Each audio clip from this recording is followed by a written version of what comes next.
Best bites forever. Hey, what's up everyone? In this video, you'll learn how to make fried chicken. I'm starting off here with 3 eggs, and I just want to mix these up really well so that they are kind of combined together. And as you can see, here I have a gallon-sized baggie right next to me. I'm going to go ahead and add my eggs into this baggie, as well as some buttermilk, and here I have a 1.5 cups of buttermilk that I'm putting in here. I really love to use the baggies when I make fried chicken because it makes cleanup so much easier. So I just kind of give that a little bit of a swirl, and now I'm ready to add my chicken into my mixture here. So this chicken is one that I bought a whole chicken and I just cut it up myself. Of course, you can buy just legs or breast or whatever it is that you want to do.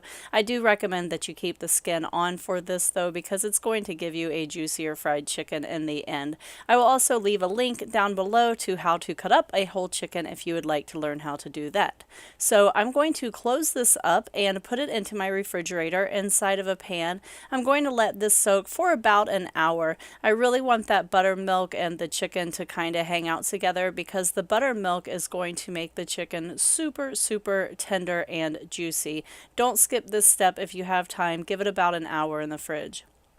This is going to be my dry mixture. So here I have 2 cups of flour, a tablespoon of kosher salt, a teaspoon of black pepper, a teaspoon of garlic powder, a teaspoon of onion powder, a teaspoon of chili powder, a teaspoon of marjoram, and 2 teaspoons of paprika. Don't worry, of course, I will leave a list of this down below as well as a link to the recipe on my website. Go ahead and give that a nice little shake, and we are ready to add our chicken into our little dry mixture. So again, just for easy cleanup, I have my pan sitting over here. I have a piece of foil on top of it. I have my baggies right next to each other. I'm doing everything I can to keep from contaminating my entire kitchen with chicken. So I'm basically just moving the chicken from the egg mixture into the flour mixture, giving it a little shake like shake and bake, and then I'm putting it here on top of my sheet pan with the foil. I'm going to let the chicken sit on the sheet pan before I start frying it for about 15 minutes. And what you're looking for is for the flour to go from kind of dry looking to kind of more of like a paste, almost like a gooky paste kind of look is what you're looking for. And once it gets to that stage, it's going to hold on to the chicken a lot better. If you put it straight into the oil right after you bread it, it will never stick, guys. So don't even try it. Make sure you give it that little bit of time. I'm loading it into my hot oil.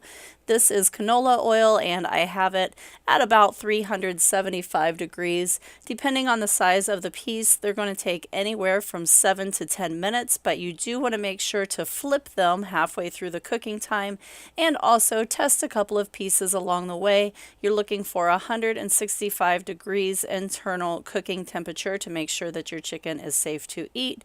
Also, do this in kind of small batches. So this was my first batch that I had going on, and I'm ready to take it out of here. I'm going to put it on paper towels just to kind of drain any excess oil, and then I'm going to start my second batch of chicken and fry that up.